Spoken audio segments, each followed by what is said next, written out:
ಕನ್ನಡಪ್ರಭ ಮತ್ತು ಏಷ್ಯಾನೆಟ್ ಸುವರ್ಣ ನ್ಯೂಸ್ ವತಿಯಿಂದ ದಾವಣಗೆರೆಯಲ್ಲಿ ಜಿಲ್ಲಾ ಮಟ್ಟದ ಚಿತ್ರಕಲಾ ಸ್ಪರ್ಧೆಯನ್ನ ಏರ್ಪಡಿಸಲಾಗಿತ್ತು.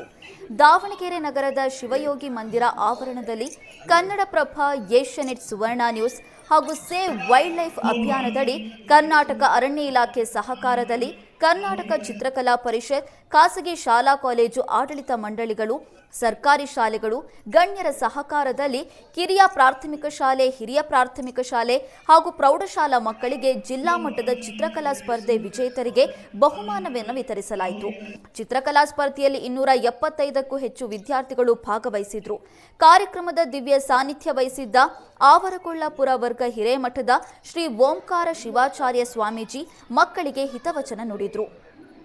ಇದೇ ವೇಳೆ ಕನ್ನಡಪ್ರಭ ಪ್ರಧಾನ ಸಂಪಾದಕರಾದ ರವಿ ಹೆಗ್ಡೆ ನೇತೃತ್ವದ ವಿನೂತನ ಪ್ರಯತ್ನಕ್ಕೆ ಶುಭ ಕೋರಿ ಶ್ಲಾಘನೆ ವ್ಯಕ್ತಪಡಿಸಿದರು.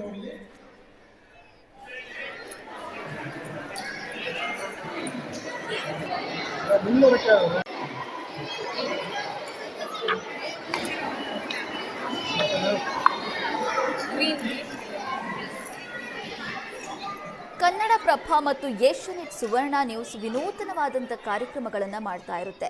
ಅದೇ ರೀತಿಯಾಗಿ ದಾವಣಗೆರೆಯಲ್ಲೂ ಕೂಡ ಜಿಲ್ಲಾ ಮಟ್ಟದ ಚಿತ್ರಕಲಾ ಸ್ಪರ್ಧೆಯನ್ನು ಏರ್ಪಡಿಸಲಾಗಿತ್ತು. ದಾವಣಗೆರೆ ನಗರದ ಶಿವಯೋಗಿ ಮಂದಿರ ಆವರಣದಲ್ಲಿ ಈ ಸ್ಪರ್ಧೆಯನ್ನು ಏರ್ಪಡಿಸಲಾಗಿತ್ತು.